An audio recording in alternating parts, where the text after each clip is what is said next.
Hello बेटा। Yes, आज अपने टॉपिक करेंगे कूलाम के नियम का सदिश निरूपण। अपने इलेक्ट्रोस्टैटिक्स के या पहले चैप्टर के 3-4 लेक्चर किए थे, उसके बाद अपने रे ऑप्टिक्स करने लग गए थे।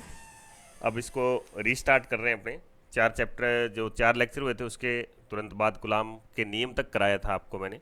और कूलाम के नियम में बेटा फॉर्मूला आया था F बराबर के Q1 Q2 upon R square और आर कैप। ये के क्या था कि अगर निर्वात में है दोनों आवेश तो 1/4 पाई एप्साइलन नोट, अगर दोनों माध्यम में रखे हुए तो 1/4 पाई एप्साइलन। ये चीज़ें मैं आपको बता चुका। ये क्या चीज़ थी? ये थी निर्वात की विद्युतशीलता और ये है माध्यम की विद्युतशीलता। इन दोनों में एक रिलेशन होता है, एप्साइलन आर बराबर होता है एप्साइलन अपॉन एप्साइलन नोट।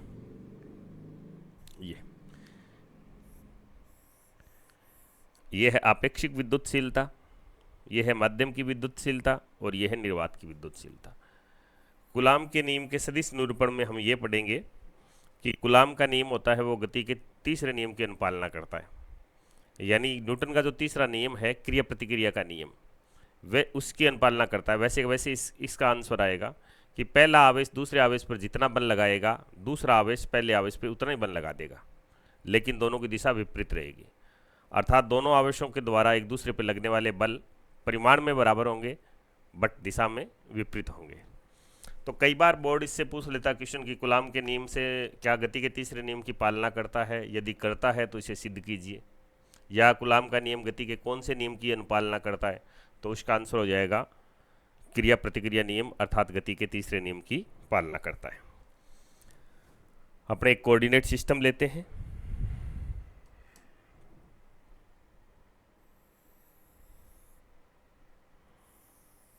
ये मैंने दो अक्ष ले लिए, एक एक्स अक्ष ले लिया और एक वाई अक्ष ले लिया। ये हमारा एक्स एक्सिस हो गया और ये हमारा वाई एक्सिस हो गया। ये निर्देश तंत्र लिया हमने।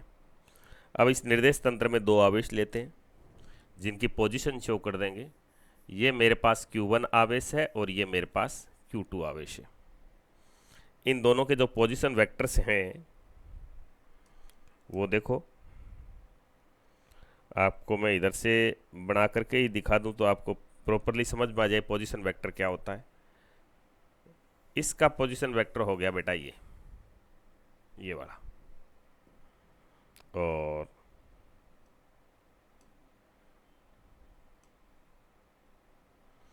इसका पोजीशन वेक्टर सेकंड वाले का ये इसका स्थिति सदिश हो गया। ये Q1 आवेश का स्थिति सदिश है, तो इसको किससे लिख दूं? तो स्थिति सदिश को बेटा R से लिखते हैं, तो इसको मैं लिख दूंगा R1 वेक्टर। और ये दूसरे आवेश का है तो इसको लिख दूंगा R2 वेक्टर। ये R2 वेक्टर मूल बिंदु से स्थिति बताने वाला सदिश स्थिति सदिश कहलाता है। यहां से ये है कि इसकी पोजीशन इधर है और इसकी पोजीशन इधर है, इसलिए मैंने एरो इधर दे दी। दोनों आवेशों के बीच की जो दूरी है वो ये है, सेपरेशन बिटवीन टू चार्जेस। ये अब मुझे किसी एक आवेश पे लगने वाला बल निकालना है। या तो Q1 पे बल निकालूं Q2 के कारण, या Q2 पर निकालूं Q1 के कारण। 1 बाई 1 करेंगे अपने। तो पहले इसको पढ़ लेते हैं अपने। Q2 आवेश ये बेटा प्लस है, ये भी प्लस है, तो Q1 क्या करेगा? Q1 Q2 को धक्का देगा। जैसे देखो ये दोनों प्लस हैं तो दोनों दूर भागेंगे, तो इस पर बल किधर लगा? इधर, और इस पर बल लगा इधर। तो इस पर बल किधर लगा? इधर। ये बल लगा किस पर? 2 पर। लगाया किसने? 1 ने। 2 द्वारा 1 के कारण अनुभव किया गया बल, या आप ऐसे बोल सकते हो 1 द्वारा 2 पर लगाओ बल। 2 के ऊपर कौन लगा रहा है? 1। ये बल। अब मैं Q1 फोर्स लगा रहा है, तो Q1 पे बैठ करके Q2 को देखेंगे तो इसका जो पोजीशन वेक्टर आएगा वो इधर आएगा, Q1 Q2। तो इसे लिखूंगा मैं R2 की पोजीशन है कहां से बैठ करके देखी? 1 से। अगर इसमें आप कंफ्यूज हो तो आप ले सकते हो जैसा बल वैसी दूरी। यहाँ 21 तो यहाँ भी क्या आएगा? 21। और इस डायरेक्शन को एक स्पेशल नाम दे देते हैं। ये न तो एक्स है और न वाई है, तो किसी भी डायरेक्शन के लिए हम यूनिट वेक्टर लेते हैं। तो इधर यूनिट वेक्टर मान लिया मैंने R21 कैप। जैसा बल वैसी दूरी वैसा कैप। बल आपको पता है 2-1 आ रहा है, तो इसको भी मैंने 2-1 मान लिया, इसको भी 2-1 कैप मान लिया। अब अपने कूलाम का रूल लगा देंगे बेटा। कूलाम का रूल कैसे लगेगा सर? बिल्कुल वैसे ही लगेगा जैसे लगना चाहिए। बस इस रूल को फॉलो करूँगा। कैसे फॉलो करूँगा? इस बल को 2-1 डाल दूंगा, चार्ज वही है Q1 और Q2, कैप की जगह 2-1 आ जाएगा, और इधर क्या आ जाएगा 2-1, मोड का स्क्वायर कर देंगे, मोड ले लेंगे, मोड का स्क्वायर कर देंगे। देखो अगले पेज पे लिखते हैं।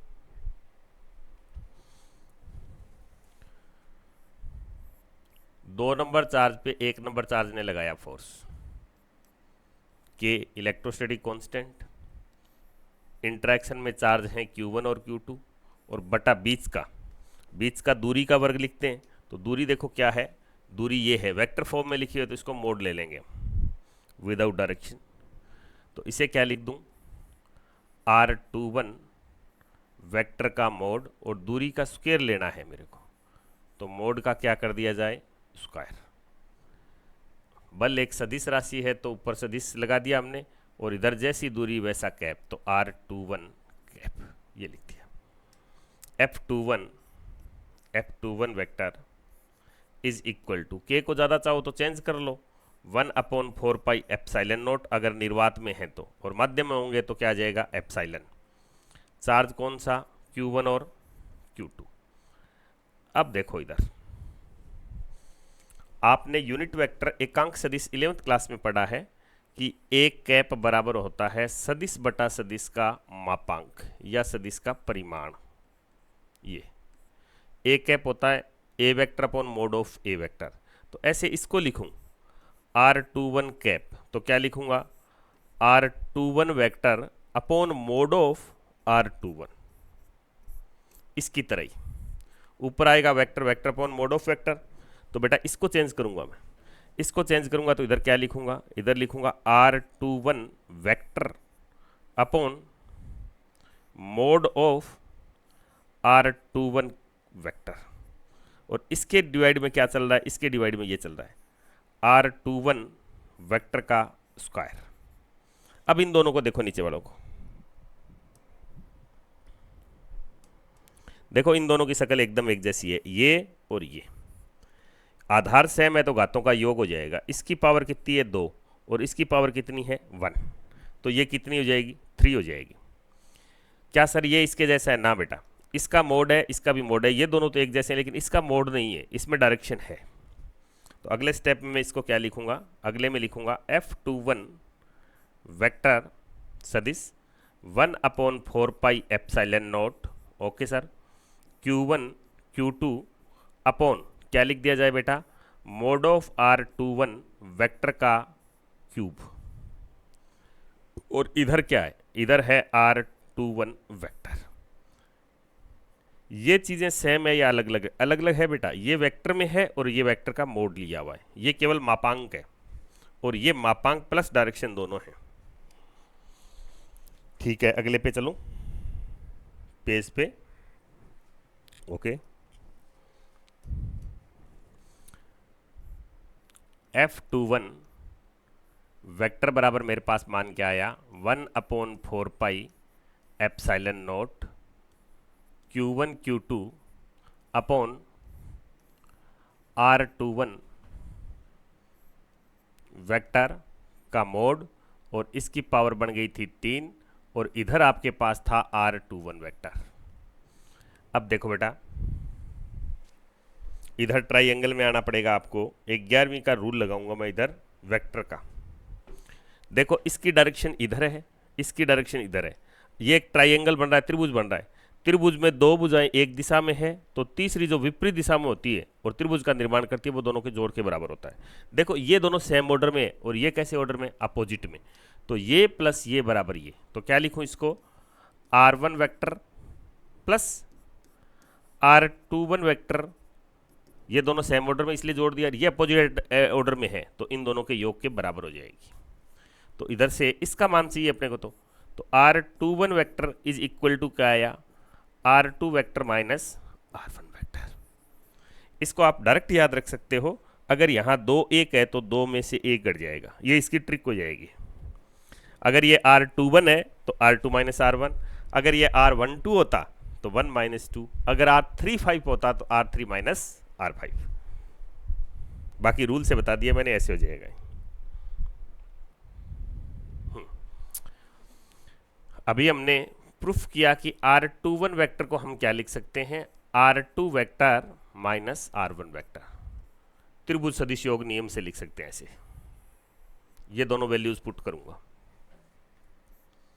F21 vector is equal to 1/4 pi epsilon not Q1 Q2 upon, इसको क्या लिखूं बेटा, इसको लिखो sir R2 vector minus R1 vector mod cube, और इसको लिखूंगा R2 vector minus R1 vector.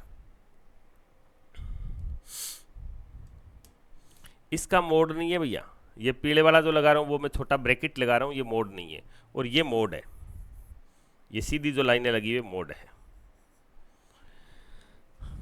इसी को देख करके आप क्या लिख सकते हो, इसी प्रकार एक के ऊपर जो दो बल लगाएगा, ये तो 2 पर 1 के कारण लगने वाला बल, अब 1 पर 2 के कारण लगने वाला बल। देखो, या तो उस डायग्राम में जाएं वरना नया डायग्राम बनाएं। देखो वो डायग्राम क्या था, शॉर्टली इधर बताऊं मैं आपको। ये आपका y अक्ष था और ये आपका x अक्ष था। यहाँ आपका Q1 रखा हुआ था और यहाँ आपका Q2 रखा हुआ था, और बेटा दोनों के पोजीशन वेक्टर, इसका R1 था और इसका R2 था।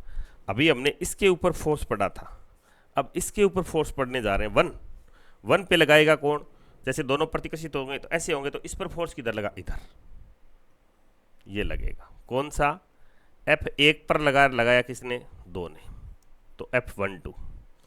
और इस पे बैठ के इसको देखोगे तो ये डायरेक्शन ये आ जाएगी किसकी, R1 की पोजीशन है किसकी रिस्पेक्ट में, 2 की रिस्पेक्ट में। तो इस बार ये जहां 21 था वहां 12 आ गया, जैसे 2-1 चल रहा था वहां क्या आ जाएगा, 1-2। तो यहाँ सभी जगह जहाँ 2 है वहाँ 1 आ जाएगा, और 1 है वहाँ 2 आ जाएगा। ये पहले का पोजीशन वेक्टर और ये दूसरे का पोजीशन वेक्टर। तो इस बार क्या लिखूंगा, इस बार मैं लिखूंगा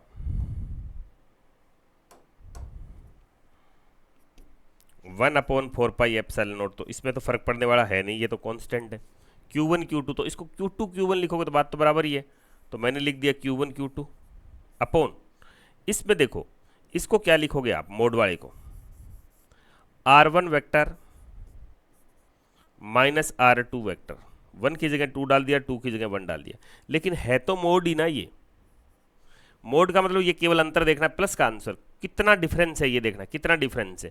तो ये दोनों बातें बराबर ही है, लेकिन ये चेंज हो जाएगा। इसको क्या लिखेंगे, R1 माइनस R2।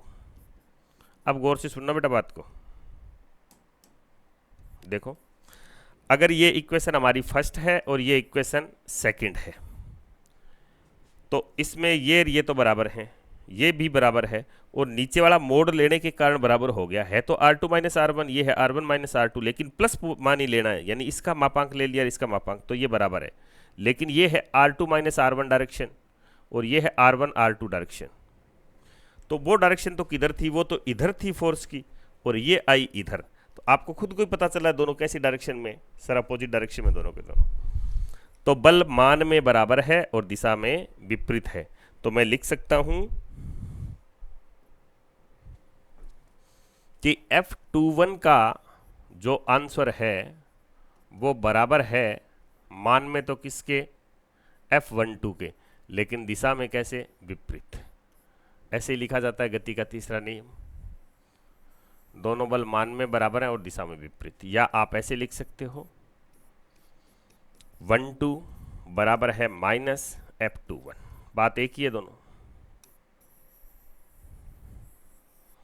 मान में दोनों बराबर हैं, यानी F12 का जो मोड है वो बराबर है किसके, F21 के मोड के, और डायरेक्शन अपोजिट है। इसकी डायरेक्शन किधर है, इसकी डायरेक्शन है R12 कैप और इसकी डायरेक्शन है R21 कैप, एक दूसरे के जस्ट अपोजिट। इसकी डायरेक्शन इधर थी तो इसकी डायरेक्शन इधर थी। तो हम डायरेक्टली कह सकते हैं कि कूलाम का नियम होता है वो गति के तीसरे नियम की अनुपालना करता है, क्रिया प्रतिक्रिया नियम की। यानी पहला आवेश दूसरे पे जितना बल लगाता है बदले में दूसरा उतना का उतना उस पर बल लगाता है, बस दोनों की दिशा क्या रहती है, एक दूसरे के विपरीत। ओके बेटा, कूलाम के नियम का सदिश निरूपण बोर्ड के लिए महत्वपूर्ण है, ये आ सकता है इसमें।